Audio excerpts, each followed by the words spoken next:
வணக்கம் உறவுகளே, நம்மளோட போட்டில் ஒரு பச்சை கிளி வந்திருக்கு. அருமையாக அழகான பச்சை கிளி. அவங்க ரொம்ப பசியாக தான் வந்திருக்காங்க போல இருக்குது. அவங்கள நம்ம கையில் ஏறி உட்காந்து மடியில் உட்காந்து அப்படி ரொம்ப பழகின கிளி மாதிரி வந்து உட்காந்துட்ருக்காங்க. அவங்களுக்கு நாம் தக்காளி பழம் சாப்பாடை கொடுத்துருக்கோம், சாப்பிட்டுட்ருக்காங்க. பாருங்கள் உறவுகளே, அருமையான பச்சை கிளி சூப்பராக இருக்குது. பார்க்குறதுக்கே ரொம்ப சூப்பராக அருமையாக இருக்குது. நம்மளோட மெரினாவில் தான், நம்மளோட போட்டில் தான் வந்திருக்கு. அது வந்து பக்கத்துலேயே வந்து உட்காந்து நம்ம ரொம்ப நாள் பழகின ஆட்கள் மாதிரி பக்கத்துலேயே வந்து உட்காந்து சாப்பாடு சாப்பிட்டுட்ருக்காங்க. பாருங்கள் உறவுகளே, அருமையாக சாப்பிட்டுட்ருக்காங்க. நாம் அவங்களுக்கு சாப்பாடு கொடுத்துட்ருக்கோம். பாருங்கள், எந்தவித பயமும் இல்லாமல் இவ்வளோ பக்கத்தில் வந்து நிற்கிறதுக்கு இது ஏதோ வீட்டில் வளர்த்தின பச்சை கிளியாக தான் இருக்கும்.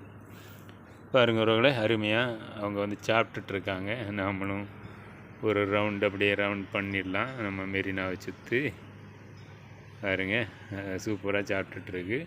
எந்த பயமும் இல்லை. அதுக்கு ஏதோ வீட்டில் வளர்த்தின பச்சை கிளியாக தான் இருக்கும். அதான் அவங்க எந்த பயமும் இல்லாமல் அருமையாக வந்து சாப்பிட்டுட்ருக்காங்க.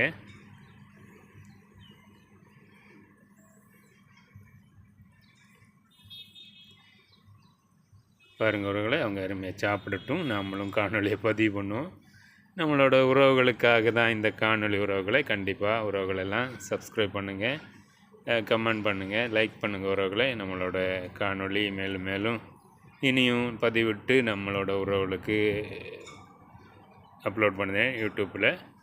உங்களோட ஆதரவும் லைக்கும் ஷேரும் கமெண்டுங்களும் தான் நமக்கு இதை உற்சாகமாக கொண்டு போகிறதுக்கு ஏதுவாக இருக்கும். உறவுகளை பாருங்கள், அருமையாக கிளி சாப்பிட்டுட்ருக்கு. நம்மளோட மெரினாவில் தான் இங்கேருந்து பறந்து வந்திருக்கு.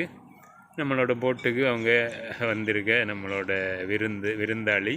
விருந்தாளிக்கு நாம் எல்லாருக்கும் சாப்பாடு கொடுக்க மாதிரி அவங்களுக்கும் சாப்பாடு கொடுக்குதோம். அருமையாக சாப்பிட்டுட்ருக்காங்க. ஓகே உறவுகளை, பாய்.